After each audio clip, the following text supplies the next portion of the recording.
Welcome to the Further Light Podcast, presented by Wisconsin Freemasonry, helping you accomplish your Masonic goals through education and more light. And now, I present to you, Brother Chris Lodge.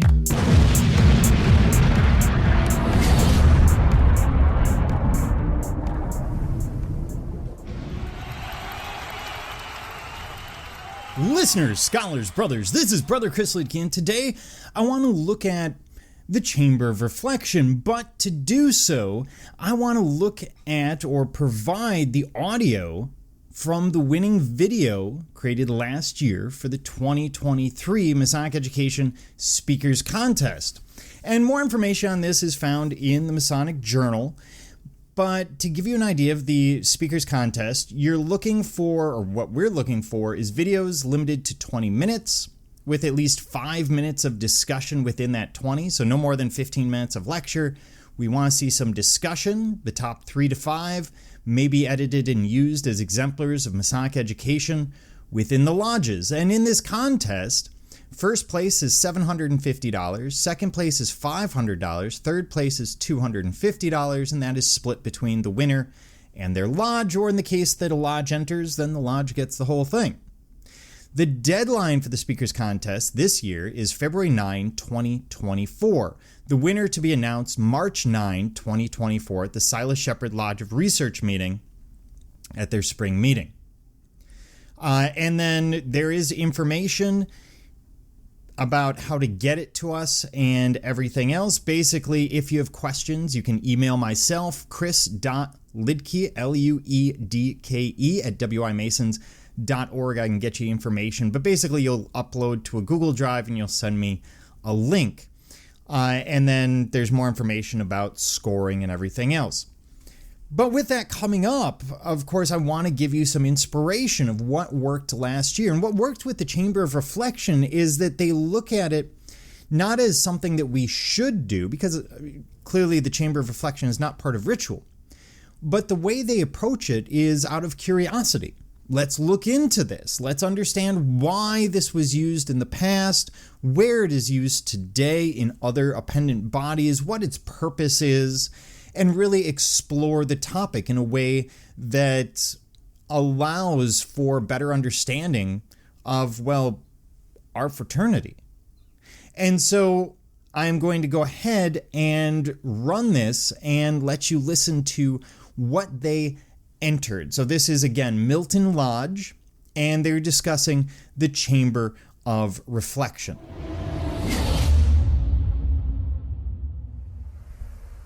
You are hoodwinked and told you cannot remove the hoodwink until the door closes.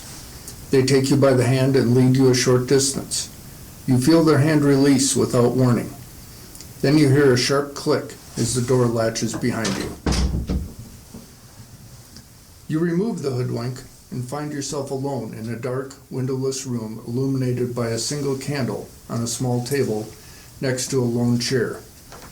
Next to the candle, you see a few objects: a skull, an hourglass, a flask of water, and a small loaf of bread. As your eyes adjust to the light, you see the phrase vitriol painted on the wall, just above an old scythe. Then it hits you. Rotten eggs? No, sulfur. As you try to locate the smell, your eyes are drawn back to the table. Now you notice 2 small plates. One certainly contains sulfur.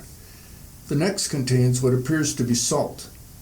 On the wall is a figurine of a rooster. Before you can examine these items further, you see it. This must have been what they wanted from me. Why did you decide to join us and petition this lodge of free and accepted Masons? You are in a chamber of reflection. Let's start with a typical chamber of reflections, the objects in it, and their meaning. First, the room is dark, with dark walls, bringing us back to our very basic roots as human beings, as cave dwellers. The table and chair are very basic. The illumination of one candle adds solemnity to the experience. The skull, hourglass, and scythe all indicate mortality. You will die. The hourglass indicates that time runs out quickly and there's no stopping it. You need to make the most of the time you spend in this realm. Knowing this, how will you improve your life, and what will you accomplish? The skull should not be a frightening symbol. The skull is empty, and the person that did inhabit it is now gone, and their energy now resides elsewhere, as will ours. But since time is running out in this realm, we need to be productive with the time we have here. The bread and water represent the very basics of sustenance. These items remind us to live without extravagance.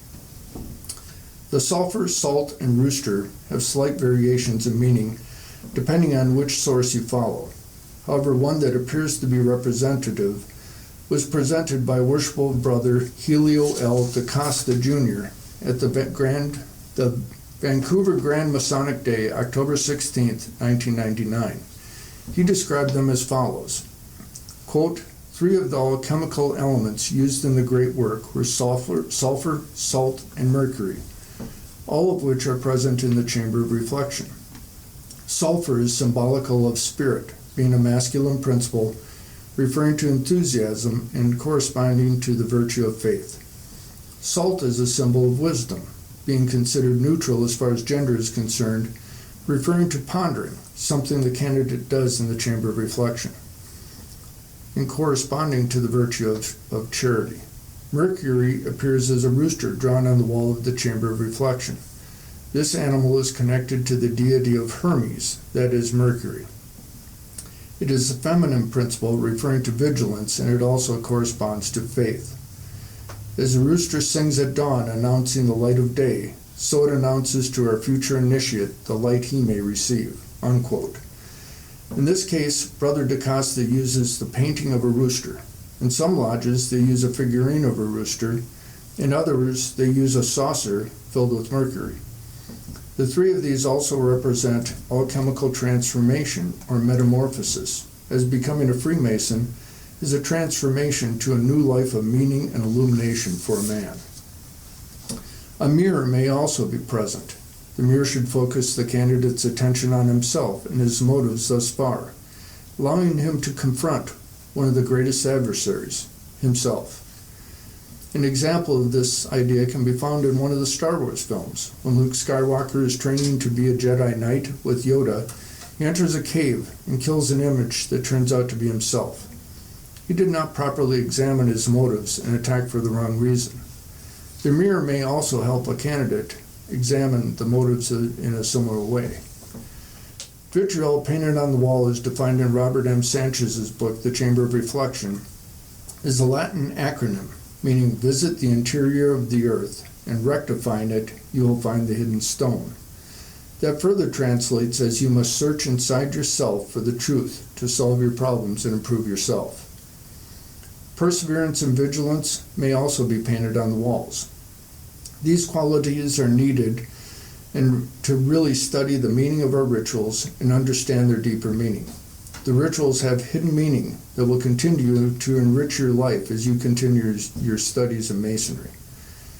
If you understand the meaning of the elements in the chamber, they can assist you in answering the questions posed on the paper in the chamber.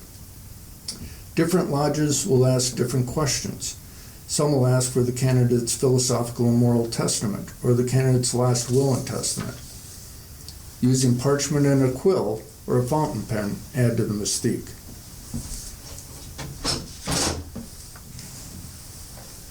Are you ready to begin your Masonic journey? I am. As mentioned, the room we have just shown is called the Chamber of Reflection. Its purpose is to make the occupant contemplate his mortality and think about making the most of his life.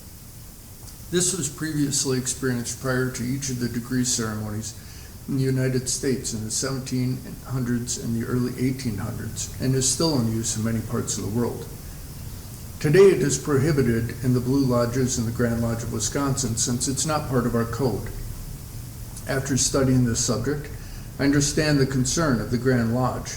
If done improperly without the candidate fully understanding the meaning of the chamber and the objects in it, it could have a very negative effect on the candidate. However, if you study the Chamber of Reflection and use it as intended as an individual Freemason, I believe it can be a very useful developmental tool. Many yacht lodges that use the chamber have someone read a narrative to the candidate describing what he will see and what he is expected to contemplate. The idea of a chamber reflection is to make the degree ceremonies even more memorable and meaningful and help lead to the transformation of your life into something significant.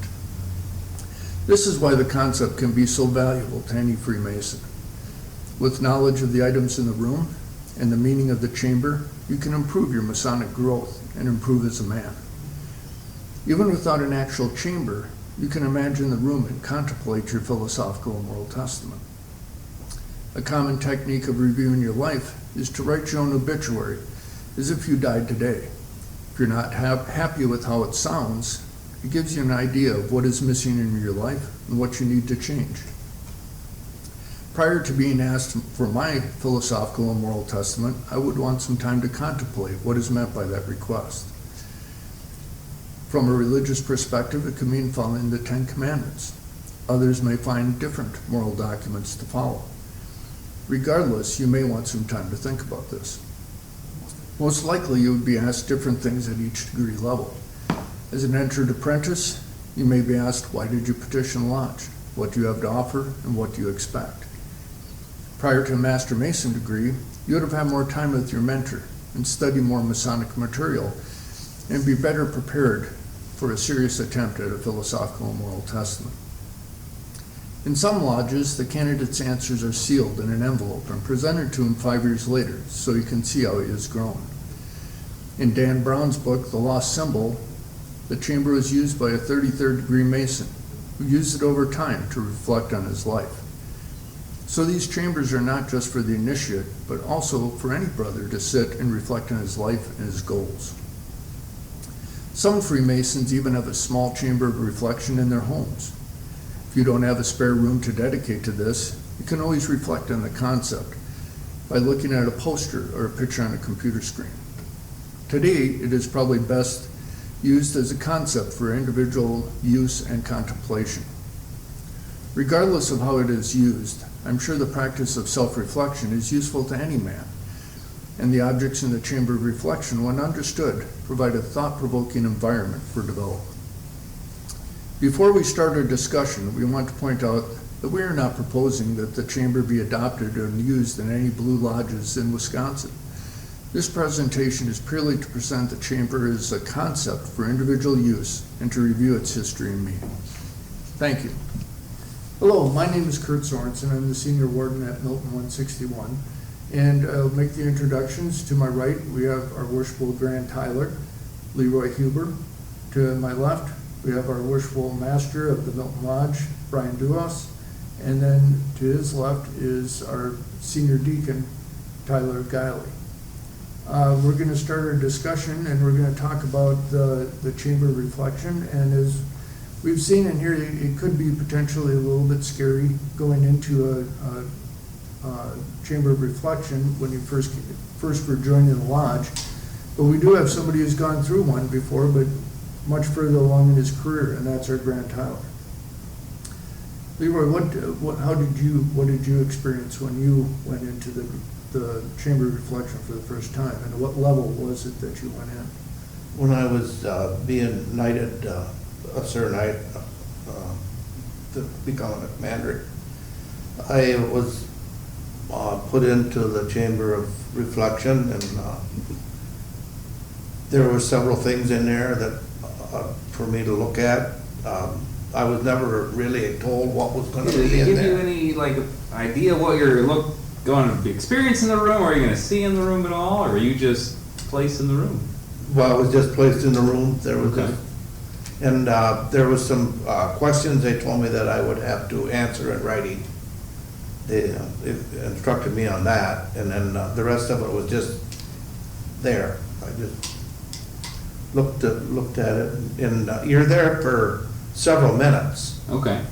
It's when they get ready for you, they'll come get you. But you're in here quite a while. You get a chance to think and look around and think, and a lot of this stuff I had seen while I was going through my Blue Lodge and in the chapter and council.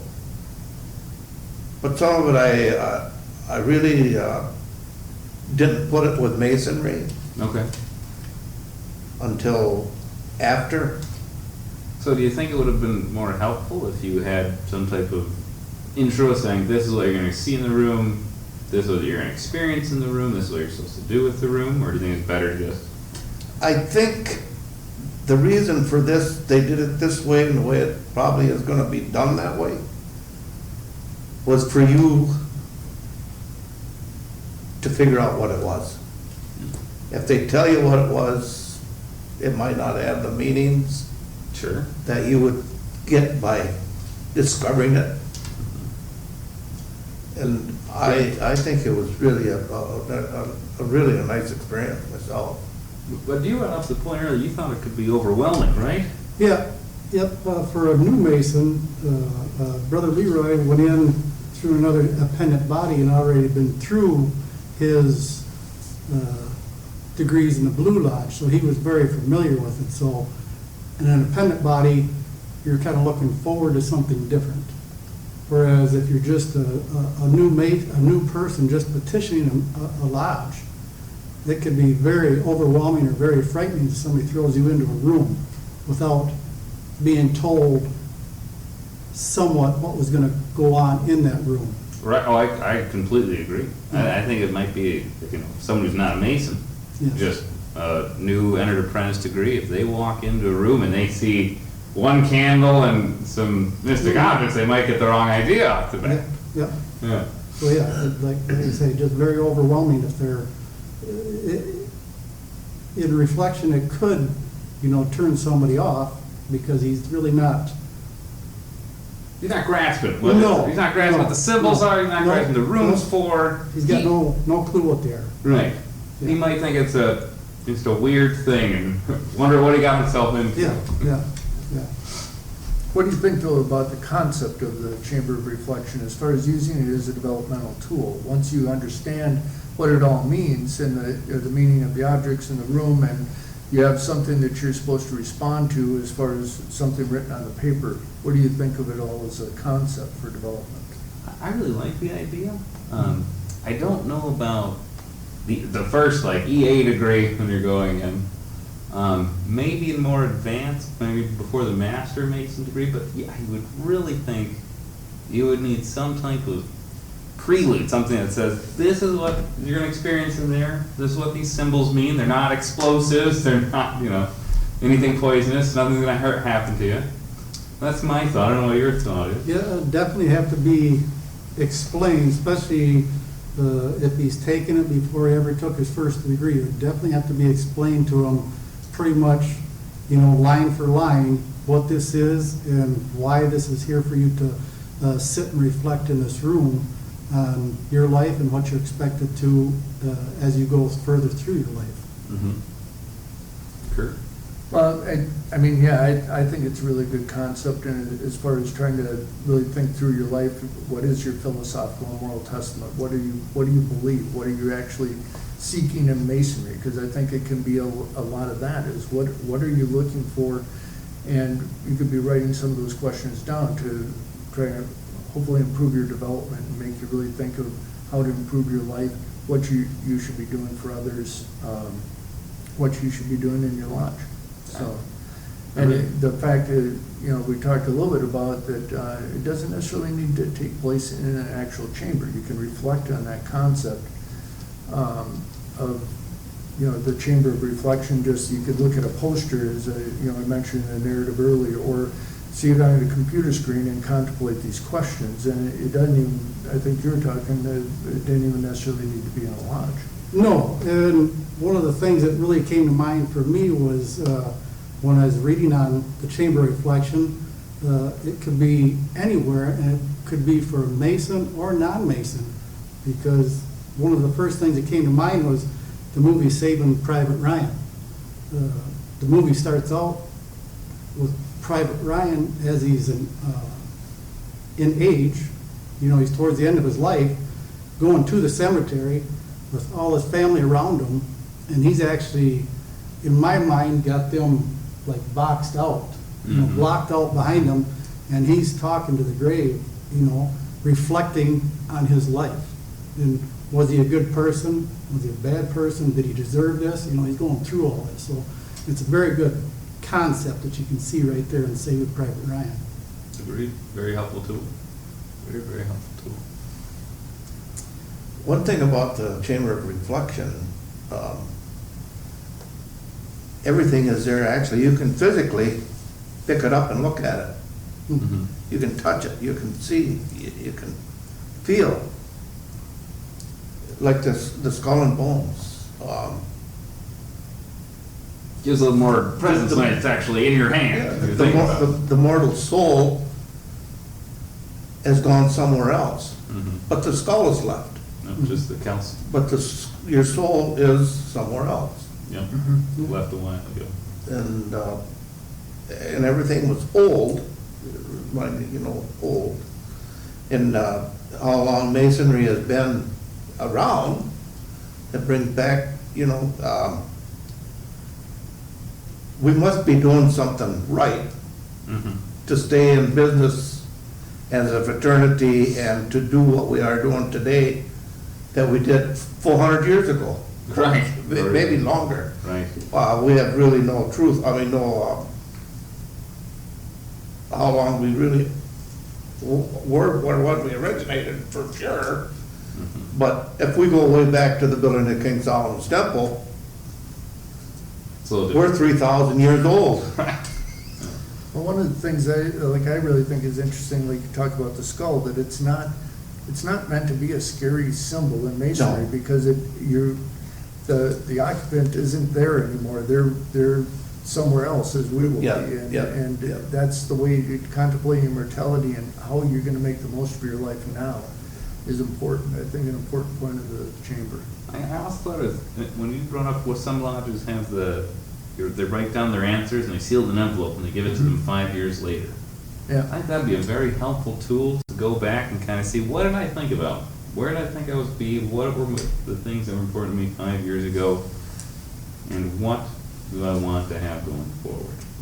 Yep. I think the last thing we can almost say is the concept of the chamber reflection can be used by anybody. I mean, you don't realize it, but in your daily lives, you're always thinking back, to what, you've done to reflect upon. Mm-hmm. Yeah. And that concludes our discussion. So thank you very much. And again, that was Milton Lodge discussing the Chamber of Reflection, which was their entry for the 2023 Masonic Education Speakers Contest, which you have a few weeks to get in. And again, if you have questions, what we're looking for is a 20-minute video, at least 5 minutes of which should be discussion. The deadline is February 9, 2024, so you should have a few weeks to work on it. And if you have questions or you have an entry, then you can email me at chris.lidke, LUEDKE, at wimasons.org. But until next time, thank you for joining me, Brother Chris Leakey, and the entire Further Light team in your quest to find more light through Masonry. Are you interested in learning more about Freemasonry in Wisconsin? Visit wisconsinmasons.org to learn more about Masonry and access further educational content and more light. Once again, that address is wimasons.org. Any questions, comments, or suggestions, please email us at education@wisconsinmasons.org.